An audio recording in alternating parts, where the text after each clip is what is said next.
In our culture today, safety and security inside church settings is becoming more and more of an issue. And there's more and more of a need every year to make sure that we are as safe as possible. When you look at situations that are happening in public school settings, when you look at situations that are happening just in our culture in general, very quickly you begin to recognize that we need safeguards, not only for children, but church-wide as well.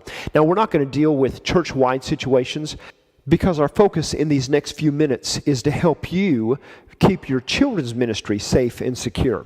And so let's begin with your volunteers. To keep it safe, you need safe volunteers. Now, how do you ensure safe volunteers? Well, one is run a background check on every volunteer that works with anybody in your church age 18 and younger. Now, you can't run a background check very effectively on youth because really they have to be age 18 in order to run an effective background check on them anyway because they're minors. There are lots of places that you can request background checks from, but you need to look into what kind of background check it is. Some background checks are local, they're statewide, some are federal, they're nationwide. You want to get a background check that's going to cover as many possibilities, go through as many databases as possible, so that if you have somebody come to your church from the opposite side of the United States, when you run your background check, it's not localized, that you're going to pick up if there was a situation that happened way over on the opposite side of the United States, that's going to be picked up on your background check. Now, background check is not 100% certain either. Having background checks does not keep you 100% secure. You need to keep your eye on your volunteers as well. You know, they say that a pedophile, and statistically, I don't know how correct or incorrect this is just the latest statistic that I heard, that the average pedophile has committed about 200 offenses before he's actually caught. Now, what this means is a background check on a pedophile who has not been caught yet is not going to ring up anything because he hasn't been caught yet. So you need to have certain standards inside your children's ministry that safeguard beyond a background check. For instance, you need to make sure that you always have at least 2 adult volunteers in a classroom at the same time. Don't leave just one volunteer in there by themselves, teaching a class by themselves, simply for the reason that, even what if they didn't do anything, but what if a student accused them of something? You need to make sure that you have adequate volunteers inside any situation where the students are. Also, make sure that your volunteers don't take one child off alone by themselves. Now, sometimes there'll be questions, there'll be situations where a student needs to talk about salvation or about something going on in their family, or they want someone to pray with them. And sure, you need to step aside and have a few moments of private conversation. But that private conversation needs to happen in the hallway, in open view of everybody, or inside a room with the door open where anybody can look in and anybody can stand there and hear what's being said, just for safety. Your classrooms, they really need to have windows inside the doors, or windows to where somebody walking by, if the door's shut, they can see what's happening inside that classroom. Help your volunteers to be smart also when it comes to personal affection. There are kids who need physical affection, and they'll come in, they'll want to sit on your lap, they'll want to hold on to you and not let go. Now, these kids, they need that. And many times it's because they are not getting that at some place in their life. They need that kind of emotional affection. But it's unacceptable to have a child sitting on your lap during Sunday school. That in our culture is just not appropriate anymore. Having kids hugging, if a child comes up to give me a hug, and I teach my teachers this as well, I'll turn my body sideways, I'll give them a nice big side hug, not a full body hug. Now, sometimes kids will come up and they're so fast you won't see them coming. So you give them a hug. That's all right. Don't pull away. Go ahead and give them a hug, pat them on the back, but it's not something that needs to be prolonged. I give kids high fives a lot. Now, I do that because it draws a personal boundary. It gives a physical touch. It gives an emotional touch, a recognition of who they are, called by name, give them a high five. But it also draws this boundary as well of personal space. Simply, you have to be careful in today's society about how you approach kids and how physically you are with them, in touching them, playing around with them, even tickling them. Your leaders don't need to be tickling kids. It just doesn't have an appropriate look. I was at a camp once where a sponsor kissed a little girl, kissed her on the cheek. And he was joking, but the process that came after that was not a joke at all, because it became a very serious situation. He had crossed a line that no volunteer needs to cross. And so you need to be careful when it comes to physical contact with your kids, and teach your leaders to do the same as well. Now let's come to background checks for just a moment more before we move on. Another thing about background checks is this. When you run a background check, don't let that be the last time you run a background check. If someone continues to serve in your ministry, you'll want to run a background check on them every year, or at least every other year. You want to keep it up to date. Run it as often as you feel comfortable with that, whatever your church's policy for that might be. And so keep background checks up to date. Also, if you have new people come to your church from other churches, let there be a time before they come and serve in children's ministry. And if they come in more quickly than you've really had a chance to get to know them, and they haven't been in your church very long, call their former pastor, call their former church, their last children's minister that they served with. Ask them very specific questions and see what kind of recommendation they give on that person. And so there's the first part of safety is safe volunteers. Now that's keeping your kids safe with volunteers, as well as keeping your volunteers safe with the children. You need to guard your bathrooms there as well. There are all sorts of situations where a student may need help in a bathroom, and a lady never needs to go into the guy's bathroom to help a little boy button his pants, and obviously a guy doesn't need to ever be opening the door to the girl's bathroom. In fact, if I walk into my children's ministry and I notice that the girls' bathroom door is open because it has a doorstop, and that when they clean it, a lot of times they'll leave the door open, and nobody's removed that doorstop to let the door close yet, I will ask a lady to go shut that for me, even if I'm standing right there, because I don't want somebody to come into the hall, even if nobody's in the children's ministry, and yet they see me taking one step into the girls' bathroom to undo that doorstop to shut the door. And so there's also the matter of appearance that you want to be very mindful of as well. And so beyond background checks and beyond safe volunteers, let's talk about safe situations and safe processes. You need to have a safe check-in and check-out process for your kids. Now, I can't tell you what the best process for you and your ministry is. That's really a church-wide decision that needs to be made. But I can tell you what we do in our children's ministry. We actually use a computerized database. We use Fellowship One. And Fellowship One checks students in. It prints out a name tag. The student gets a name tag. On that name tag, there is a number. The parents get a parent tag that also can stick to them. And the matching number is on that name tag. Now, to be able to pick up their child, we need to match the student's number with the parent's number. That tells us these two belong together. Now, our process is actually a bit more in depth because that's where we began. And there's other processes. What happens if a person doesn't have their name tag, the parent tag? What if a student loses their tag? What if somebody shows up and a parent has asked them to pick up this student? So there's all sorts of other processes that come into play there as well that really need to be defined by your church about what's going to work best for you and what you feel like the safest environment for check-in and check-out is for your students. Are you going to release any ages? Are there ages where their parents don't have to come pick them up? Or are you going to have it where every student has to be picked up? These are decisions that may change from church to church, but you need to decide what's going to work best for you in your situation. But it's something you need to give very careful, very specific attention to as well. Now let's talk some about emergency situations. You need to have processes in place for any emergency contingency that might happen. For example, what is your fire contingency? What if there's a fire during church? What do your teachers do? Do they know what to do? Is it posted in your classrooms? It really should be. In our classrooms, we have posted a fire contingency. We have our tornado procedures posted because we live in Oklahoma. And then we also have emergency situation procedures posted. To create our fire and our tornado process and procedure, we consulted our local school district to see what they did, actually read their policy on how they describe to their teachers what to do. Because since our kids are in school setting and they go through school drills, it makes sense that we should follow the same pattern. If there's certain things they say, if there's certain process they follow, that way our kids, even if we haven't done a drill, because we don't do drills with this at our church, but we do have the process. Our teachers need to know what it is. It needs to be posted on the wall. Our substitute leaders need to know what it is.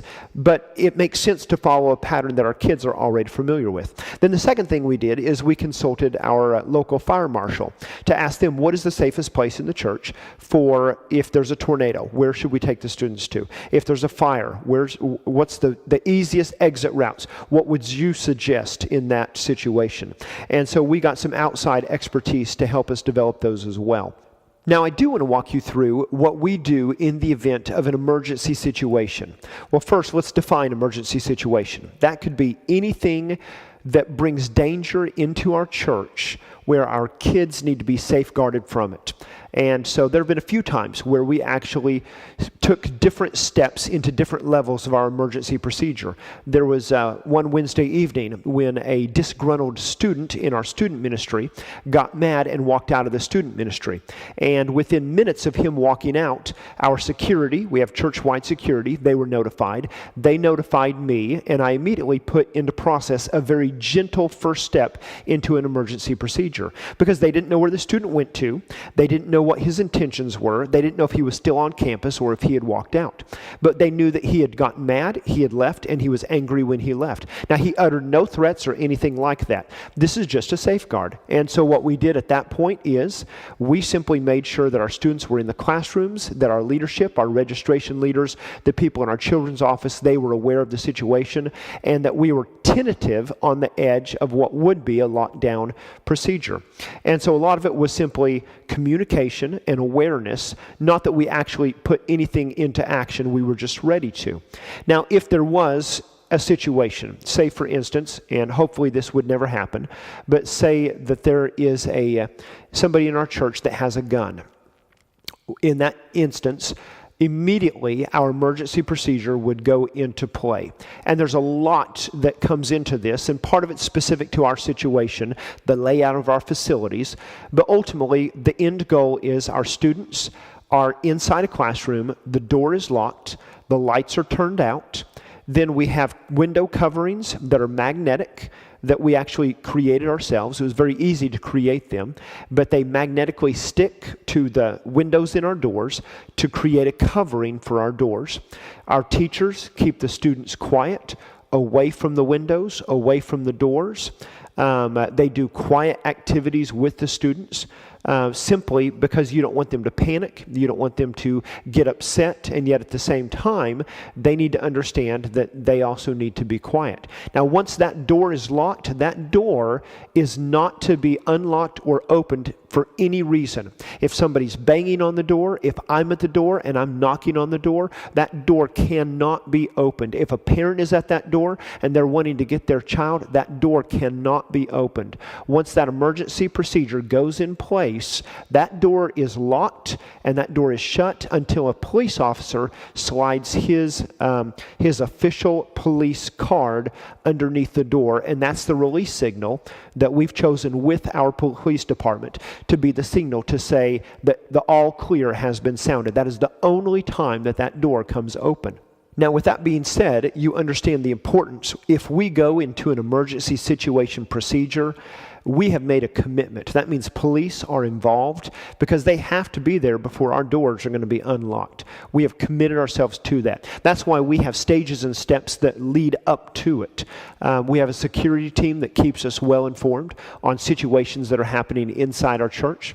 We also are usually kept very well informed inside our community about pedophiles, sex offenders.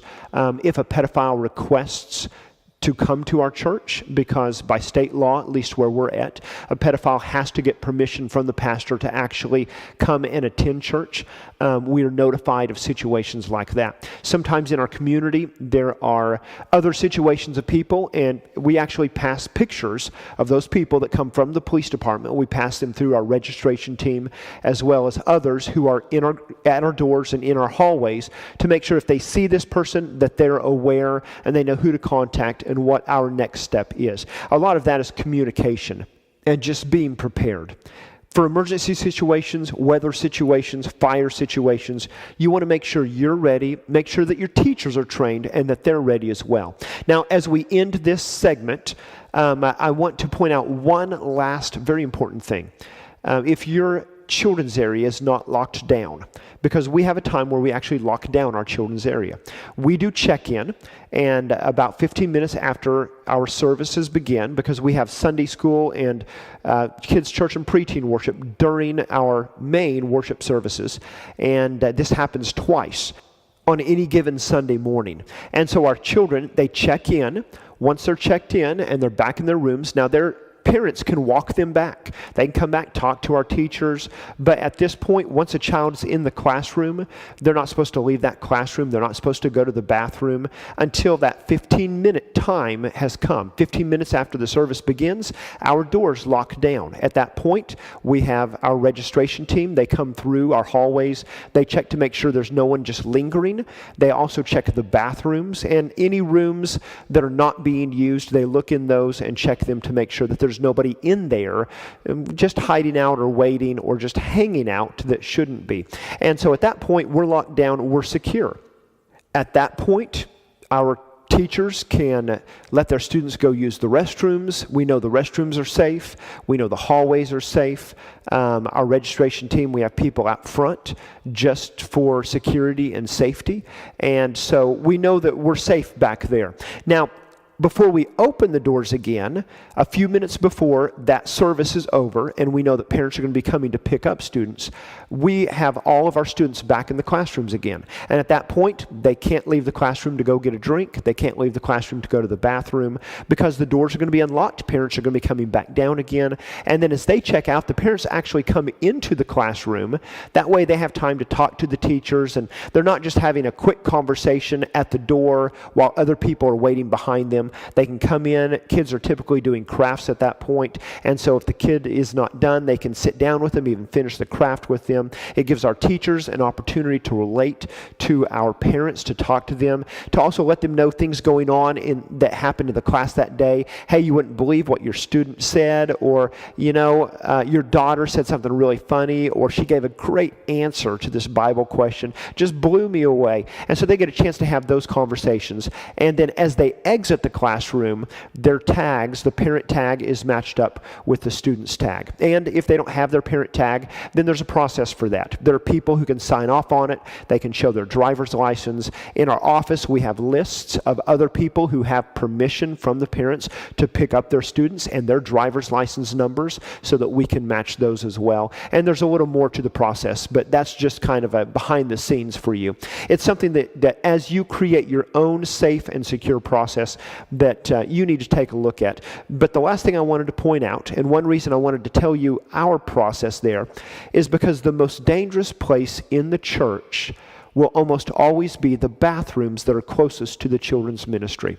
So if your bathrooms are not inside your children's ministry, then that is a danger spot. If anybody can go in those bathrooms, and that's where you let your kids go to the bathroom as well, then that's a danger spot, because that's going to be a calling card to any pedophile that might come inside the doors of your church. Now, we like to think that our churches are all safe and secure, but realistically, on any given Sunday, there are many different people with wrong motives who come to church, and they're looking for opportunities to do things that are not at all in the best interest of our children.